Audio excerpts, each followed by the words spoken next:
morning dear students, this is class 4 maths chapter 8 cards and wheels revision worksheet 1 and the first question of this chapter revision worksheet is point O is the center of the circle below. इस circle में point O जो है वो क्या है, centre है. What do you call the segments AB, CD and OD. तो आप इन सेगमेंट्स AB, CD और OD को क्या कहोगे. सो स्टूडेंट्स चलिए हम देख लेते हैं. आप ये देखिए, ये एक पॉइंट है सर्कल का और यहाँ पर सबसे पहले है AB. तो A को B से मिलाने वाला जो पॉइंट होगा वो क्या होगा. तो ये ऐसा लाइन सेगमेंट है, A से B को मिलाने वाला लाइन सेगमेंट कॉर्ड होगा क्योंकि ये सेंटर से होकर नहीं जा रहा है. नेक्स्ट आप देखिए CD पूछ रहा है. तो CD एक ऐसा लाइन सेगमेंट है जो सर्कल के दोनों पॉइंट्स को मिलाता है, दो पॉइंट्स को मिलाता है और सेंटर होके जाता है. तो ये क्या होगा, डायमीटर होगा. एंड नेक्स्ट है OD. तो OD अगर आप देखेंगे तो सेंटर से सर्कल के किसी भी पार्ट को मिलाने वाला जो लाइन होता है वो क्या होता है, वो होता है रेडियस. ओके, सो OD क्या हो जाएगा आपका, रेडियस. तो हमें देखना है कि सबसे पहले क्या होना चाहिए, कॉर्ड होना चाहिए, देन होना चाहिए डायमीटर, देन होना चाहिए रेडियस. तो कौन सा है ये हमें देखना है.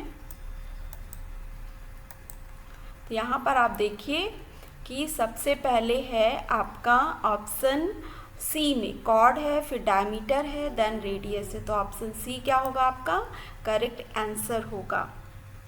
एंड द नेक्स्ट क्वेश्चन क्या होगा, अगला क्वेश्चन आपका. Next question is distance of all the points on a circle from its centre is. तो सर्कल के सेंटर से सभी पॉइंट का डिस्टेंस क्या होता है. सो स्टूडेंट्स आपने पढ़ा होगा कि सर्कल के सभी पॉइंट्स का सेंटर से डिस्टेंस क्या कहलाता है, रेडियस कहलाता है. और सर्कल के सभी रेडियस कैसे होते हैं, इक्वल होते हैं. So option B is the correct answer. And the next question is a circle has radius of 10 centimetre. एक सर्कल का रेडियस 10 सेंटीमीटर है तो इसका डायमीटर क्या होगा. सो इसका डायमीटर आपको निकालना है. तो इसका डायमीटर आप निकाल सकते हैं. हमें क्या करना है, हमें ड्रॉ करना है.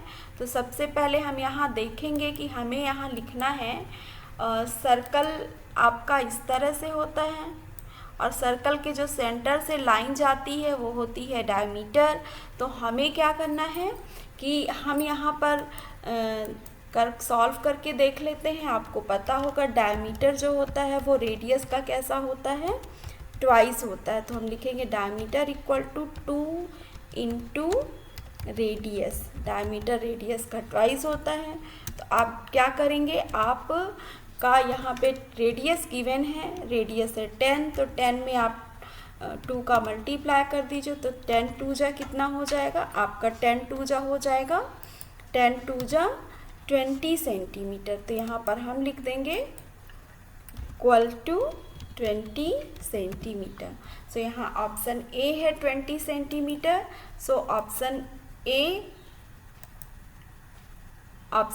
ए is the correct answer. Okay,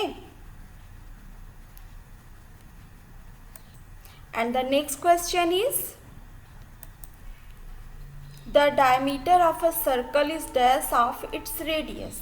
तो डायमीटर सर्कल का रेडियस का क्या होता है. तो अभी हमने एक क्वेश्चन सॉल्व किया जिसमें रेडियस गिवन था और डायमीटर निकालना था. तो उसमें हमने क्या किया था, रेडियस में 2 का मल्टीप्लाई किया था. दैट मीन्स सर्कल का डायमीटर रेडियस का क्या होगा, ट्वाइस होगा. So option D is the correct answer. And the next question is a diameter is the longest dash of a circle. तो डायमीटर सर्कल का सबसे बड़ा क्या होता है, सबसे लंबा क्या होता है, आर्क होता है, लाइन होती है, कॉर्ड होता है, सरकमफ्रेंस होता है. सो स्टूडेंट्स आपको ये पता होना चाहिए कि आर्क क्या होता है, लाइन क्या होती है, कॉर्ड क्या होता है, सरकमफ्रेंस क्या होता है। सो सरकमफ्रेंस के बारे में मैं आपको बता दूं तो सरकमफ्रेंस सर्कल का पूरा जो ये लेंथ है, यहाँ से अगर आप कोई एक पॉइंट चूज़ करते हैं और यहाँ से लेके पूरा यहाँ तक जो लेंथ होती है वो सर्कल का होता है सरकमफ्रेंस। अगर आर्क की बात करें हम तो सर्कल का कोई भी एक पार्ट, जैसे कि ये हो गया इतना सा, ये होगा सर्कल का आर्क, ठीक है। और लाइन तो सर्कल में, लाइन तो बहुत लंबी होती है ना, तो लाइन तो हम इसको बना नहीं सकते, सर्कल में कोई लाइन होती नहीं है, सर्कल में होते हैं लाइन सेगमेंट। लाइन तो आपका कैसा होता है, लाइन दोनों साइड मूव करता है ना, तो ये लाइन नहीं होता सर्कल में। और फिर सर्कल में क्या होता है, अगला आपका बचा कॉर्ड। तो सर्कल में आपने पढ़ा होगा कि डायमीटर जो होता है सर्कल का सबसे लंबा कॉर्ड होता है, क्योंकि ये सेंटर से होकर जाता है। सो स्टूडेंट्स, अब यहाँ पर आप देखेंगे कि कौन सा है, तो यहाँ पर option C is the correct answer. And the next question is, if hour hand is at 3 and minute hand is at 12, अगर hour hand 3 पर है और minute hand 12 पे है, then what type of angle is made by both hands? तो दोनों hands के द्वारा किस तरह का एंगल बनेगा। तो इसके लिए भी हमें क्या करना है, पहले हम सर्कल ड्रॉ कर लेते हैं वॉच इस तरह से। अब आप देखेंगे कि जो आर हैंड है वो आर हैंड 3 यहाँ कहीं पे होता है और वॉच का सेंटर यहाँ पे, तो आर हैंड कहाँ पे होगा, यहाँ पे होगा। और मिनट का हैंड अगर आप देखेंगे तो मिनट का हैंड 12 पे गिवन है, तो मिनट का हैंड यहाँ पे होगा। तो अब आपसे ये पूछा गया है कि दोनों हैंड के बीच में बनने वाला जो एंगल है वो कितने डिग्री का होता है, तो वो एंगल होता है 90 डिग्री का।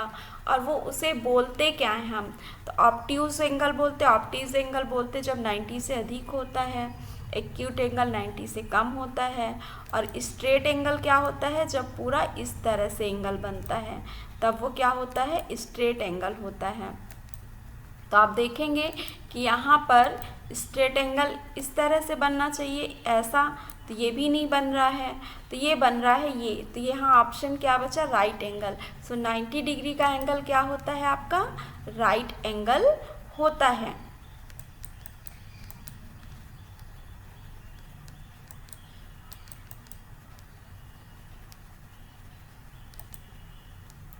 सो option B is the correct answer. And the next question is, how many vertices are there in the figure? अब इस फिगर में कितने vertices हैं ये आपको बताना है। तो उसके लिए आपको क्या करना पड़ेगा, उसके लिए आपको देखना है, इसको हम क्या करेंगे, यहाँ से पहले पूरा ये काउंट करेंगे जितने भी वर्टिसाइज होंगे। तो यहाँ पर देखिए, यहाँ पर ये बड़े वाले ट्रायंगल का एक वर्टिसाइज है, ये स्मॉल ट्रायंगल का ये वर्टिसाइज है। तो इस तरह से हम टोटल काउंट करते जाएंगे और हम देखेंगे बीच में जो है 3 ट्रायंगल्स का 1 कॉमन वर्टिसेस है, तो उसको हम 1 काउंट करेंगे। तो इस तरह से हम इसे काउंट करेंगे। तो चलिए हम इसे काउंट करते हैं, 1 2 3 4 5 6 7 8 9 10 11 12 13 14, अब देखिए छूट गया है 15 16 17 18 19 20 एंड 21। तो टोटल कितने हो गए, 21। तो यहाँ पर कौन सा ऑप्शन करेक्ट है, तो आप देखेंगे कि ऑप्शन बी में है 20, ऑप्शन बी में 22 है, ऑप्शन सी में 21 है, तो option C 21 is the correct answer. And the next question is, अब यहाँ आप देखेंगे नेक्स्ट क्वेश्चन में, if a close figure has 8 sides, अगर क्लोज फिगर में 8 साइड्स हैं तो आपको ये बताना है कि कितने इंटीरियर एंगल उसमें होंगे। तो इसे भी हम सॉल्व करके देख सकते हैं। तो देखिए हम एक क्लोज फिगर बनाएंगे जिसमें 8 साइड्स होंगे। तो देखिए 1 साइड हुआ, देन 2 हुआ, then 3, then 4, then 5, then 6, then 7, then 8। अब यहाँ आपको बताना है कितने इंटीरियर एंगल होते हैं। तो अगर अच्छा नहीं बनाया है तो इस तरह से आप फिर से थोड़ा बड़ा फिगर बना सकते हैं। 1 छोटे छोटे साइड्स रखेंगे तो ज़्यादा बेटर होगा। 2, 3, 4, 5, 6, अब इधर ले लेते हैं हम, यहाँ 6 के बाद 7 और फिर इन दोनों को आप मिला दीजिए तो 8। अब एंगल कितने बनेंगे ज़रा देखेंगे। तो यहाँ पे बना 1 ये इसको नहीं, या अब एंगल हमें देखना है तो हम देखेंगे एंगल यहाँ पे बना 1, यहाँ 2, 3, 4, 5, 6, 7, 8। तो जितने साइड्स का क्लोज फिगर होगा उसमें उतने ही एंगल बनेंगे। सो कौन सा ऑप्शन आपका करेक्ट है, तो आप देखेंगे 8 ऑप्शन बी में है। So option B is the correct answer. And the next question is angle less than a right angle is. Right angle से कम का एंगल क्या होता है? Obtuse, acute, reflex and straight.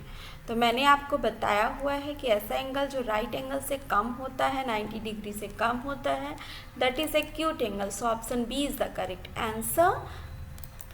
And the next question is a quadrilateral has dash vertices and dash sides.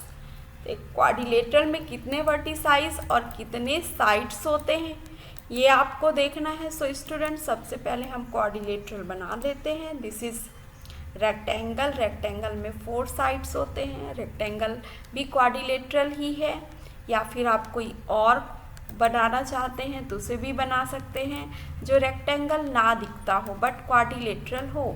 इस तरह से भी आप बना सकते हैं ठीक है।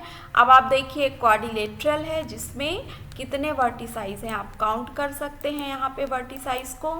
तो देखिए आप काउंट करेंगे तो 1, 2, 3, 4 वर्टिसाइज और साइड्स कितने हैं 1, 2, 3, 4 साइड्स। दैट मीन्स कि क्वाड्रिलेटरल में कितने वर्टिसाइज होते 4 और 4 sides. So option A is the correct answer. So students आज के लिए बस इतना ही। आप इस वर्कशीट को अच्छी तरह से कर लीजिएगा। हम मिलते हैं इसी चैप्टर की नेक्स्ट रिवीजन वर्कशीट में। Till then have a nice day, bye bye.